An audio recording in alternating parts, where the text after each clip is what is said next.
justement au Collège Sainte-Anne à la Chine et j'ai poursuivi ensuite au Collège Marguerite-Bourgeois. J'ai ensuite fait des études pour l'enseignement à l'Institut pédagogique.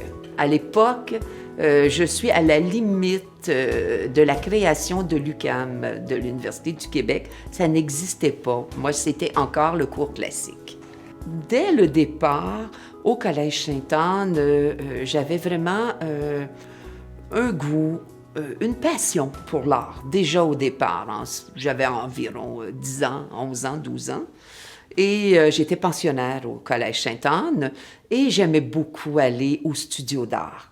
Alors, pendant 6 ans, j'ai pris des cours de dessin, peinture et toutes sortes d'autres activités en art plastique avec Sœur Jean-Yves au Collège Sainte-Anne. J'ai commencé à travailler en 1985 pour la Galerie d'art du Vieux-Palais. Dès le départ, j'ai occupé un poste comme conservatrice, comme commissaire. On m'a engagée, c'était un projet d'emploi, et j'avais le projet d'organiser l'exposition inaugurale. La Galerie d'art du Vieux-Palais avait quitté ses locaux dans le Vieux-Palais, et c'était l'agrandissement, c'était la période où on agrandissait le Vieux-Palais. Et on m'a engagée pour préparer l'exposition pour nos nouveaux locaux. Mais c'était toujours la galerie d'art quand même du Vieux-Palais. Alors on m'a engagée pour ça, pour concevoir une exposition inaugurale. Alors ça, c'est important. Dès le départ, tout de suite, il y a eu un volet pédagogique pour accueillir les groupes scolaires. C'était dans mon intérêt à moi. C'était moi que j'aimais. J'étais habituée à côtoyer les groupes scolaires et j'aimais l'enseignement. Donc, j'ai fait les deux en même temps, en parallèle. Je concevais l'exposition inaugurale et aussi un programme éducatif. Au Semble-Aigle, on faisait de tout. Vraiment, vraiment. Aujourd'hui, je me demande comment j'arrivais. Je ne peux pas croire que j'arrivais à concevoir une exposition puis concevoir un programme éducatif. Je ne sais pas comment j'ai fait pour faire ça.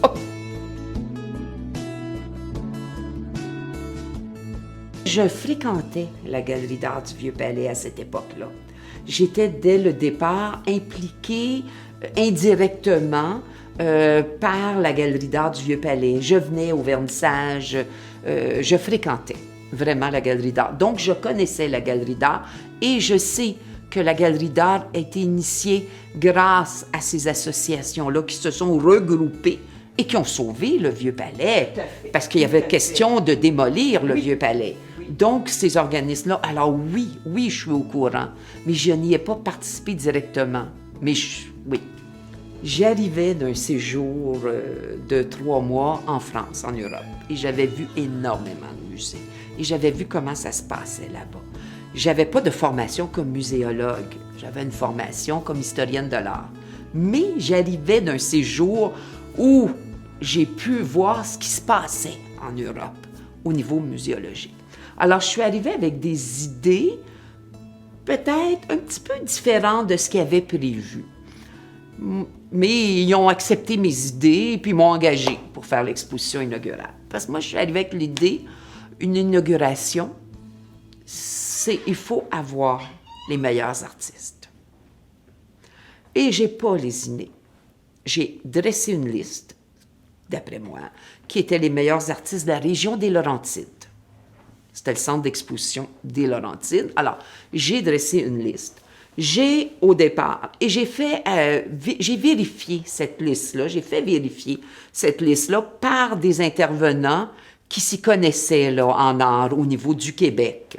Ma liste a été approuvée par, disons, Mme Paradis, qui était la directrice de Vie des Arts, d'autres historiens d'art et tout ça. Donc, suite à ça, là, j'ai commencé à contacter tous ces artistes, dont un personnage comme Jean-Paul Riopelle, qui, à l'époque, habitait Sainte-Marguerite. Alors, juste comme Jean-Paul Riopelle, c'était une rencontre fantastique et un soutien aussi pour notre institution, vraiment. Fait que je trouvais ça important, mais j'ai fait beaucoup d'expositions dans cet esprit-là, exactement, et celui sur la colonisation, où j'avais fait toute une recherche sur le curé Labelle. Je me souviens, cet été-là, j'avais passé l'été avec le curé Labelle. J'avais vraiment passé mes vacances à lire à lire les livres sur le curé, à comprendre ce personnage qui est beaucoup plus riche que ce qu'on pense.